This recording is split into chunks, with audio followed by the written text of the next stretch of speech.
देखिए पढ़ रहे थे अपने लोग जंतुओं में प्रजनन, एनसीईआरटी बुक से लाइन में लाइन कर रहे थे।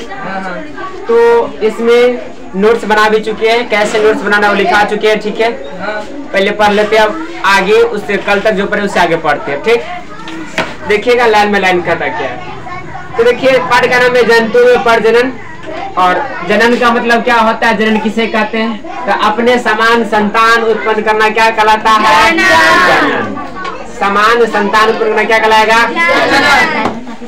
अगर कोई जीव जनन करना बंद कर दे तो उसका अस्तित्व क्या हो जाएगी, खत्म हो जाएगी। ठीक है, यानी कि उसके जो जाति आगे फ्यूचर में नहीं मिलेंगे। ठीक है, उसके बाद बतलाए थे कि जनन दो प्रकार के, कितने प्रकार के, दो प्रकार के। कौन कौन, अलैंगिक जनन, लैंगिक जनन। दो प्रकार के होते, एक है लैंगिक जनन, कौन सा, लैंगिक जनन, और दूसरा क्या है, अलैंगिक जनन। सबसे ज्यादा वीरता होता है लैंगिक जनन में, और अलैंगिक जनन में क्या होती है, वीरता कम होती है। लैंगिक जनन में 2 जनक की आवश्यकता होती है, और अलैंगिक जनन में केवल एक ही जनक की आवश्यकता होती है। ठीक है, अलैंगिक जनन के बारे में पढ़े थे और अलैंगिक जनन की कुछ विधियां भी पढ़े थे। ठीक है, चलिए तो आज शुरू करते हैं। ये सब हो चुका है, ये जो आपका है मुकुल का, क्या है, मुकुल का। तो 2 विधि था, 2 विधि अभी तक अपने लोग पढ़े हैं। कितने विधि पढ़े हैं, 2 विधि। और लैंगिक जनन एक ने विधि पढ़ ली है, 2 विधि। और लैंगिक जनन के 2 विधि कौन कौन, पहला पढ़ लिए हैं मुकुल पढ़े, क्या पढ़े पहला, मुकुल, यानी कि मुकुलन। पहले क्या बनता है, मुकुल बनता है, मुकुलन परिपक्व यानी कि डेवलप हो क्या होता है, टूट के एक नया जीव बन जाता है। ठीक है, दूसरा क्या पढ़े थे, द्विखंडन, क्या था, द्विखंडन, यानी कि 2 भागों में टूटेगा तो उसको क्या कहेंगे, द्विखंडन। और 2 से अधिक भागों में टूटेगा तो उसको कहेंगे बहुखंडन, क्या कहेंगे, वो भी क्या, उसकी विधियां आगे आएगा। ठीक है, चलिए तो आज यहाँ से होगा फिर क्रियाकलाप, फिर क्रियाकलाप को छोड़ते हुए चलते हैं। ठीक है, अब आपके एनसीईआरटी जो बुक में है मात्र 2 ही विधि दिया हुआ था क्लास 8 में। क्लास 8 में कितने विधि पढ़ना है, 2। ये एनसीईआरटी क्लास 8 का है ना, तो क्लास 8 में मात्र 2 ही विधि पढ़ना है। उसके बाद आप आगे जाएंगे 10th में, इसके 4-5 विधि है, वो सभी विधि आपको पढ़ना है। ठीक है, तो क्लास के अकॉर्डिंग एनसीईआरटी चल रहा है, तो हम लोग 2 ही विधि पढ़ते हैं। ठीक है, अब पढ़ेंगे क्या, लैंगिक जनन। क्या पढ़ेंगे, लैंगिक जनन, सेक्सुअल रिप्रोडक्शन। अब देखिए लैंगिक जनन क्या है, तो इसमें 2 जनक की आवश्यकता होती है। कितने जनक की आवश्यकता होती है, 2 जनक की। और 2 जनक में भी कौन सा, विपरीत, क्या होना चाहिए, एक मेल है तो दूसरा क्या होना चाहिए, ऐसा नहीं कि मेल है तो मेल है, फीमेल है तो फीमेल, एक अपोजिट होना चाहिए। ठीक है, तो देखिए कहता है पिछली कक्षा में आप पौधों के लैंगिक जनन के प्रक्रम को जान चुके यानी कि 7वां क्लास में आप पढ़े होंगे। पौधों में किस पढ़े थे, स्मरण की यानी कि याद कीजिए कि किस प्रकार पौधों के नर एवं मादा जननांग आपस में मिलकर नए पौधे क्या करते हैं, उत्पन्न करते हैं। नर किसको कहेंगे, मेल को कि फीमेल को, नर कहते हैं मेल को, किसको कहते हैं, मादा किसको कहते हैं, ये आता है ना नर, क्या हो तुम, नर की मादा, नर हो ना, तुम मादा हो कि फीमेल हो, नर है, क्या है। ठीक है, तो लैंगिक जनन में 2 का जरूर पड़ता है, कौन, एगो नर और मादा। जननांग बतलाए थे, जनन अंग यानी कि जो जनन में क्या करते हैं, भाग लेते हैं, यानी कि नर के जनन और मादा के जनन। ठीक है, कहता है क्या पौधे के इन जनांगों के नाम आप बता सकते हैं। आपसे पूछा जा रहा है कि पिछले क्लास में जो पढ़े हैं पौधे में, क्या उन सभी के जनांग बतला सकते हैं। पुंकेसर हो गया, स्त्री केसर हो गया, वर्तिकाग्र हो गया, ये सभी हो गया। पढ़े तो नहीं है, पिछले क्लास में पढ़े थे। ठीक है, ये सब कुछ नाम याद रखिए। देखिए क्रियाकलाप है, तो क्रियाकलाप छोड़ देते हैं क्या,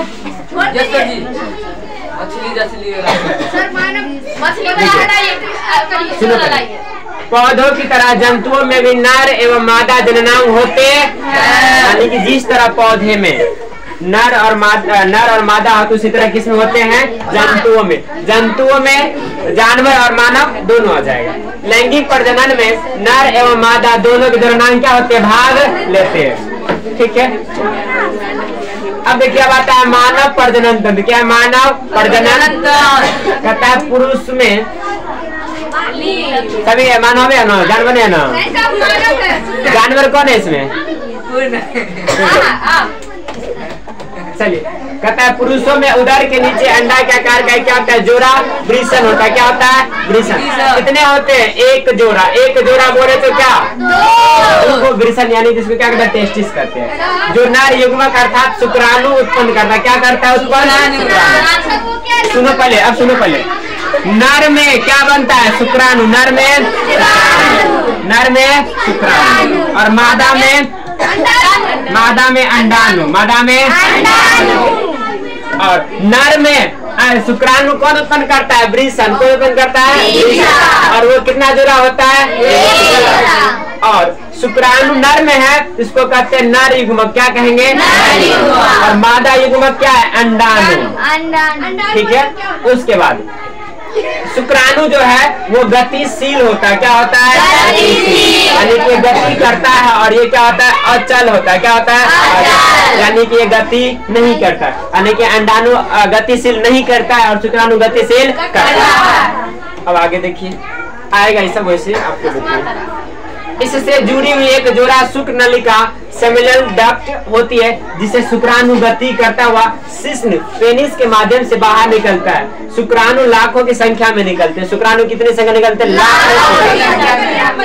ये सूक्ष्म तथा एक कोशिकीय संरचना होती है और सूक्ष्मदर्शी में सिर, मध्य भाग एवं पूंछ स्पष्ट दिखाई देता है, जैसा कि चित्र 1503 में दिखाया गया। ये जो चित्र दिखाया गया आपको 1503 ना। अब आए कहता है स्त्रियों में नाभि के नीचे शरीर के अंदर मादा प्रजनन अंग स्थित होते हैं। इन अंगों में एक जोड़ा अंडाशय होते हैं। कितने जोड़ा अंडाशय होते हैं? एक जोड़ा। मनुष्य नर में भी एक जोड़ा और मादा में भी एक जोड़ा होता है। एक जोड़ा क्या होता है? अंडवाहिनी भी होता है और एक क्या होता है? गर्भाशय। देखिए, एक जोड़ा अंडाशय हो गया, एक जोड़ा अंडवाहिनी हो गया और एक जोड़ा नहीं, केवल एक क्या होता है? गर्भाशय, जिसे हम लोग क्या कहते हैं? यूट्रस कहते हैं। क्या कहते हैं? यूट्रस। अब देखिए आगे कहता है प्रत्येक माह किसी एक अंडाशय से एक अंडाणु, और अंडाणु को क्या कहेंगे? मादा युग्मक। क्या कहेंगे? मादा युग्मक को क्या कहते हैं? अंडाणु। और नर युग्मक को क्या कहते हैं? शुक्राणु। निर्मोचित होकर अंडवाहिनी में पहुंचता है। अंडाणु भी एक कोशिकीय संरचना है, यानी कि अंडाणु जो कितना कोशिकीय है? एक कोशिका पाया जाता है।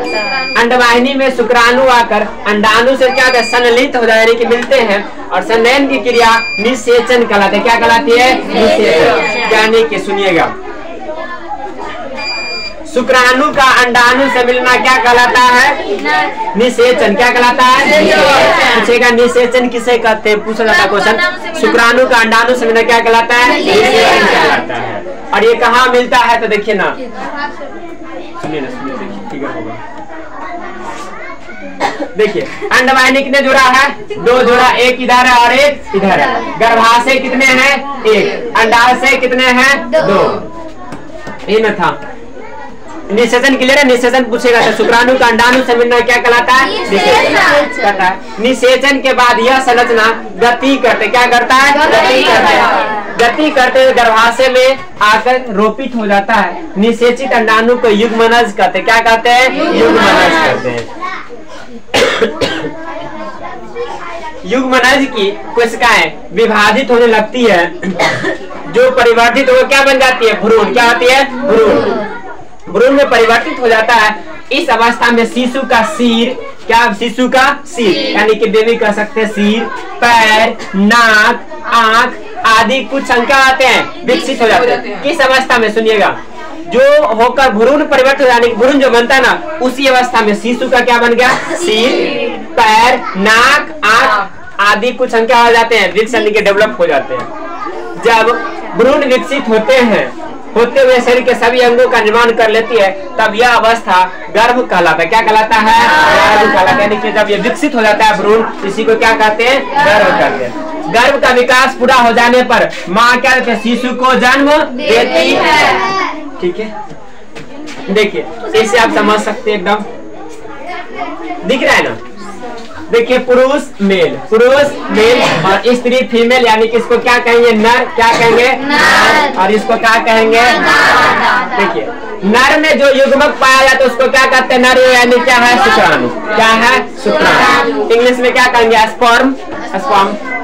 अंडाणु स्त्री में पाया जाता है और मादा युग्मक है पुरुष, यानी कि नर युग्मक क्या? शुक्राणु, मादा युग्मक अंडाणु। यहाँ से शुक्राणु क्या करता है? गति करता है, अंडाणु से मिलता है। ठीक है, जब अंडा शुक्राणु का अंडाणु से मिलना क्या कहलाता है? निषेचन। क्या कहलाता है? जब ये मिलता है तो क्रिया क्या कहलाता है? निषेचन। और ये मिल के क्या बन जाता है? युग्मनज। क्या बन जाता है? युग्मनज। कभी कभी इसको कहता है जाइगोट। क्या कहा जाता है? जाइगोट। इंग्लिश में कहते हैं जाइगोट, कभी कभी हिंदी में लिखना जाइगोट। ठीक है, याद रखिएगा। शुक्राणु का अंडाणु से मिलना निषेचन, और उसके बाद क्या बनता है? जाइगोट। युग्मनज मिलके जाइगोट बन गया। जाइगोट ही विकसित होकर क्या बनेगा? भ्रूण। क्या बनेगा? भ्रूण। भ्रूण विकसित होकर क्या बनेगा? गर्भ, जिसके प्रेगनेंसी कहते हैं। और प्रेगनेंसी यानी कि गर्भ विकसित होकर क्या होता है? नवजात शिशु। उसके बाद माँ कहते हैं नए बच्चे को जन्म, शिशु को क्या करते हैं? जन्म देते हैं। ये हुआ। अब आगे देखिए, कहता है नवजात शिशु का जन्म नर एवं मादा युग्मकों के संनयन के फलस्वरूप होता है, जिस कारण शिशुओं में माता एवं पिता दोनों के लक्षण पाए जाते हैं। यानी कि जो बच्चे क्या करा, सुनिएगा फिर से। नवजात शिशु का जन्म नर एवं मादा युग्मकों के संनयन मतलब मिल के कम्बिनेशन के फलस्वरूप होता है। यानी कि जब नर और मादा मिलता है तो क्या बनता है? शिशु संनयन होकर जाइगोट बनता है। जाइगोट न बना तो दोनों नर और मादा दोनों का हुआ ना, तो बच्चा में जो लक्षण होगा किसका होगा? केवल नर का कि मादा दोनों का? तो दोनों का मिला, नर का शुक्राणु, मादा क्या मिला? अंडाणु। तो लक्षण जो होगा उसमें किसका होगा? अब देखिए, सुनिए, एक होता है गुणसूत्र, शायद आगे आएगा, सुनिएगा। मानव में गुणसूत्र होते हैं 46। कितने होते हैं? 46। गुणसूत्र कितने हैं? 46। ठीक है, नर हो गया, वो क्या हो गया? मादा। नर में 46 गो है ना, तो सभी X X X और 23वां जोड़ा जो यानी कि 23वां जोड़ा में क्या होता है? Y होता है। क्या होता है? Y, यानी कि XY हो जाता है। अंत वाला 46 में क्या होता है? Y होता है। और इसमें सभी मादा में क्या होता है? सभी X ही होता है। ठीक है, जब ये सब मिल रहा है ना, 46 को 23 जोड़ा हो गया, 23वां जोड़ा क्या होगा? अलग हो गया, तो इसका 23वां जोड़ा ले रहे हैं और इसका भी क्या लेगा? 23वां जोड़ा। ठीक है, 23वां जोड़ा XY होगा, इसका 23वां जोड़ा क्या होगा? डबल X होगा। अब देखिए, जब नर का X और मादा का भी X मिलेगा तो क्या बनेगा? गर्ल। क्या बनेगा? और अगर इसका Y और इसका X तो क्या बनेगा? XY। तो XY किससे पाया जाता है? लड़का, यानी कि क्या बनेगा? बॉय। यानी कि शिशु जो होगा क्या होगा? बॉय। तो पूछता है कि लड़कों में जो Y गुणसूत्र का जो लक्षण है वो किससे आता है? माता से कि पिता से? Y किससे आया? Y का गुण किससे आया? पिता से। लेकिन X का गुण किससे आया? माता से, चाहे वो लड़का हो चाहे लड़की हो। तो X का गुण सूत्र किससे आता है? माता, यानी कि माता से, माता ही ना कहेंगे। और नर से क्या आता है? पिता से क्या आता है? Y आता है। ठीक है, गुण सूत्र की संख्या कितनी है? 46, यानी कि 23 जोड़ा। क्या? 23 जोड़ा। सभी गुण सूत्र क्या होते हैं? बराबर होते हैं, लेकिन नर का अंतिम जोड़ा क्या होता है? भिन्न होता है। वो क्या होता है? XY। और मादा क्या होता है? Double X। ठीक है, आगे वैसे आएगा। आगे देखिए, क्रियाकलाप है। क्रियाकलाप को छोड़ दे, आगे बढ़े। चलिए, क्रियाकलाप है। हाँ देखिए, एक है प्रखनली शिशु कृत्रिम निषेचन। कृत्रिम निषेचन। निषेचन का मतलब क्या होता है? निषेचन क्या है? शुक्राणु का अंडाणु से मिलना क्या कहलाता है? ये प्राकृतिक है। लेकिन किसी में क्या होते हैं, अगर नहीं मिल पाते हैं तो क्या हो जाते हैं? महिलाएं बांझपन हो जाती है, तो उसके लिए क्या है? कृत्रिम है। क्या है? कृत्रिम निषेचन। कृत्रिम क्या कहेंगे? जिसे मानव ने बनाया, यानी कि आर्टिफिशियल फर्टिलाइजेशन। ठीक है, कहता ना कोई बाध ना कोई निर्वंश, यानी कि अगर वो शुक्राणु अंडाणु नहीं मिला, निषेचन क्रिया नहीं हो रहा तो बाघ ही ना होगा। बाघ मतलब निर्वंश। तो खोजा गया प्रखनली शिशु, उसका नाम क्या है? कृत्रिम निषेचन। और इसका थीम क्या था? ना कोई बाघ ना कोई निर्वंश।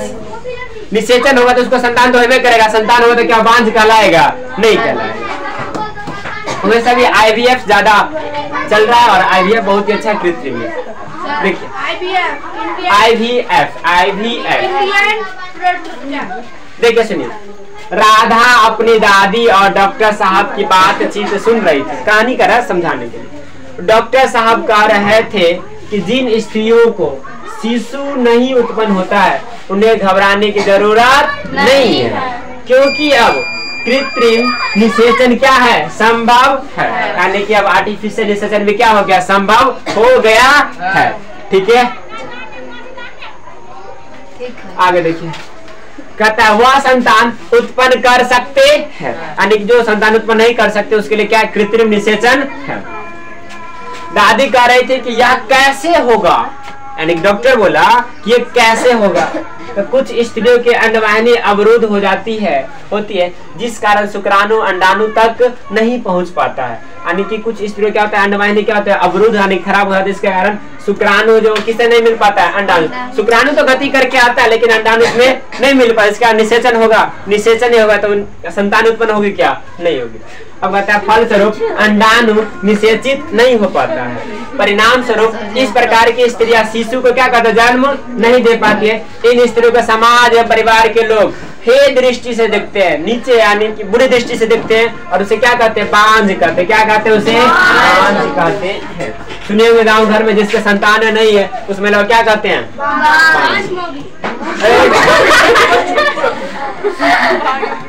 ज्यादा नहीं। देखो कहता अंडवाहिनी के अवरुद्ध होने की स्थिति में, यानी कि अंडवाहिनी के अवरुद्ध, जब अंडवाहिनी में कुछ प्रॉब्लम हो तो क्या होता है, शुक्राणु नहीं मिल पाता है, तो कहता है कि उस स्थिति में क्या होगा।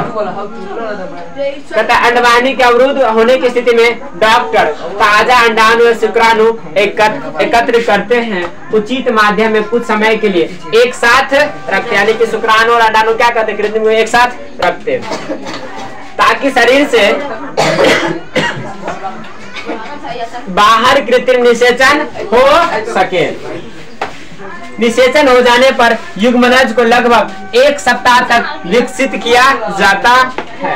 इसके बाद माता के गर्भाशय में रोपित कर दिया जाता है, जहां पूर्ण विकास होता है तथा शिशु का क्या जन्म सामान्य शिशु की तरह होता है। इस तकनीक से जन्म में शिशु को प्रखनली शिशु कहते हैं। क्या कहते हैं, यानी कि जो शिशु कृत्रिम निषेचन से जन्म लेते हैं उसे क्या कहते हैं, प्रखनली शिशु। प्रखनली शिशु क्या कहेंगे, प्रखनली शिशु। प्रखनली शिशु किससे होते हैं, प्राकृतिक निषेचन से, कृत्रिम निषेचन से।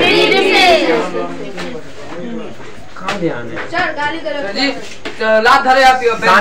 दे,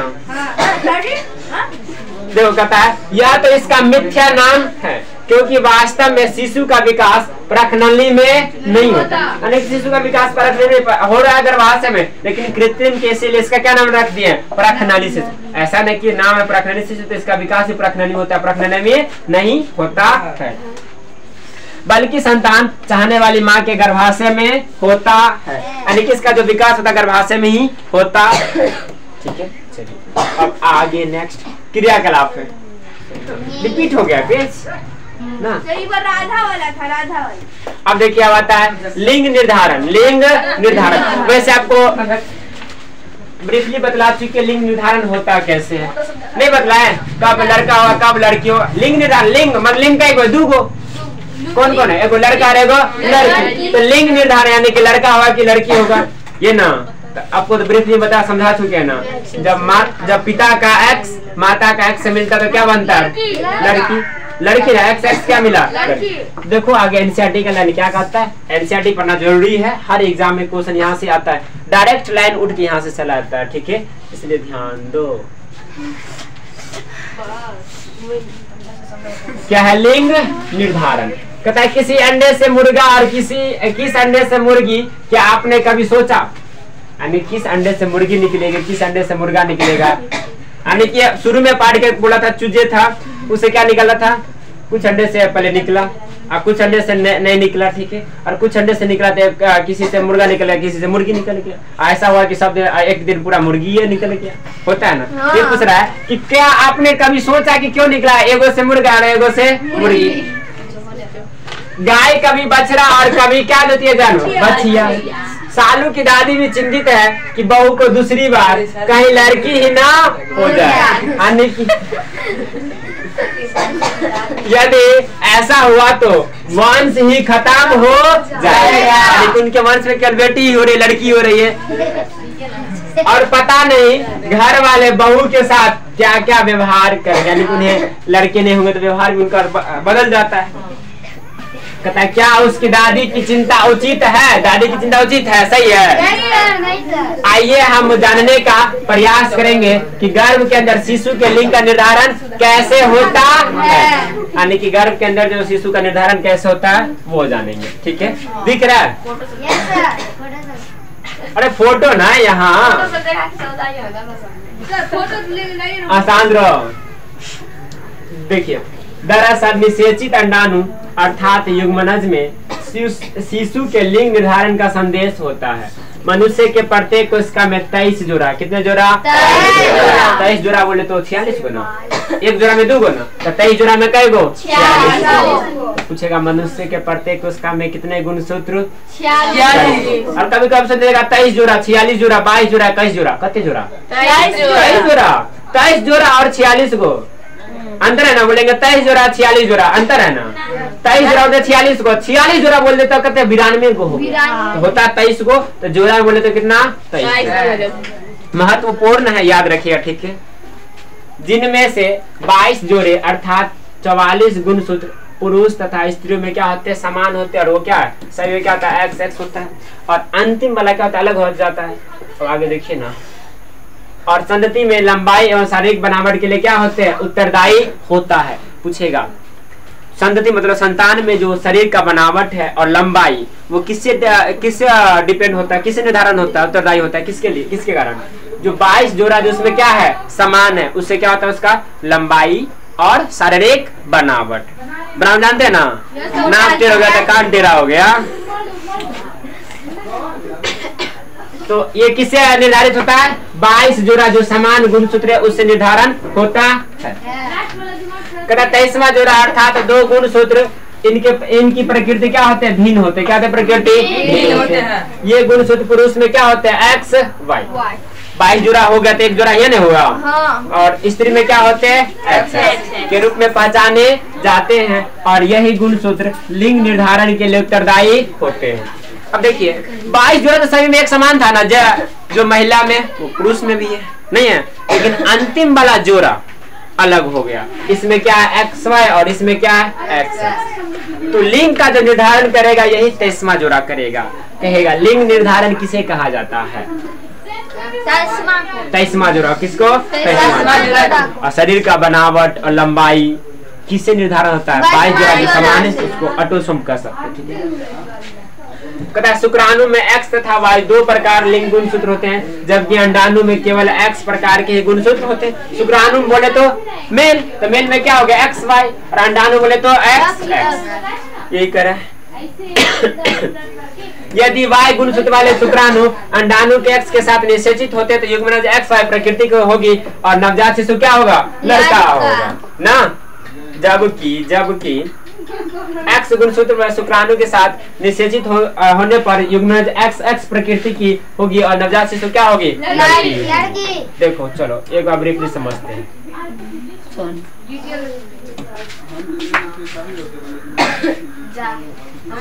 हाँ देखिए, गुणसूत्र की संख्या 23 गो।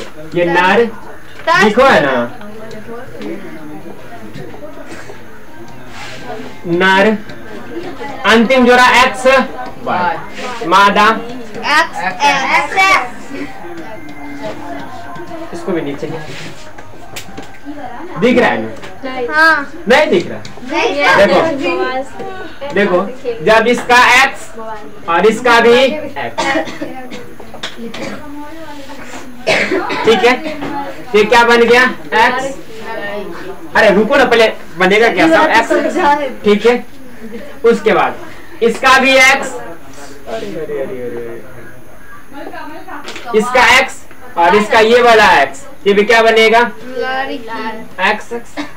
अरे रुको, पहले लिखने दो कंडीशन। इसका Y, ठीक है, इसका X, ये क्या बन गया? लड़का। एक्स वाई गुणसूत्र बोल रहे हैं, ठीक है। फिर इसका y और इसका ये वाला x, 23 द्वारा 2 है ना, तो क्या बनेगा? X Y. अब देखो दो कंडीशन क्या है लड़का होने का, दो कंडीशन क्या है, दो स्थिति लड़की होने का। ये क्या होगा? एक्स एक्स से किसे पाया जाता है? लड़की। गर्ल। ये भी क्या होगा? गर्ल। और ये बॉय। और ये क्या आपका लिंग निर्धारण है? क्या है ये? लिंग क्लियर है? आगे बढ़े, चलते हैं एनसीईआरटी बुक पे। ये रहा फिगर बना दिया है एकदम, एगो बिना झोटा वाला है, एगो झोटी वाली है। अब खत्म ही हो गया। चलो अब देखो अंतिम पॉइंट है, अंतिम सुनो पहले। कहता है क्या आप अब भी कहेंगे कि संतान के लिए लिंग के लिए स्त्री उत्तरदायी है? सुनो पहले क्वेश्चन क्या कह रहा है। क्या आप अभी कहेंगे कि संतान के लिंग के लिए स्त्री उत्तरदायी है? नहीं। स्त्री पे डिपेंड करेगा कि संतान लड़का होगा कि लड़की होगा? इसे डिपेंड करेगा मेल पे, नर पे। पुत्र धन की प्राप्ति नहीं होने पर, सुनो पहले, पुत्र धन यानी किसी को बेटा नहीं हो रहा है, उसकी प्राप्ति नहीं होने पर स्त्रियों को दोषी ठहराना कहाँ तक उचित है? क्या उचित है? किसी को पुत्र नहीं हो रहा तो स्त्री को कहे, स्त्री को गलत ठहराना सही है क्या? नहीं। क्यों? मेल पे डिपेंड करता है। कहता है चर्चा कीजिए इस संबंध से सामाजिक जागरूकता के लिए आप क्या करना चाहेंगे? समाज में देखे होंगे जिसको लड़का नहीं हो रखा है, लड़की हो रहा है, क्या कि बहुत सारे अनेक सारे मिथ्ये कहानी है तो कहते रहते ना, सुने होंगे। और ये पाठ क्या होती है? ये हमने सीखा, आप लोग रिवीजन कर लिया, क्वेश्चन भी आप लोग कर लीजिएगा, ठीक है। चलिए अब लिखने का काम कीजिए, नोट्स बनाने का, ठीक है।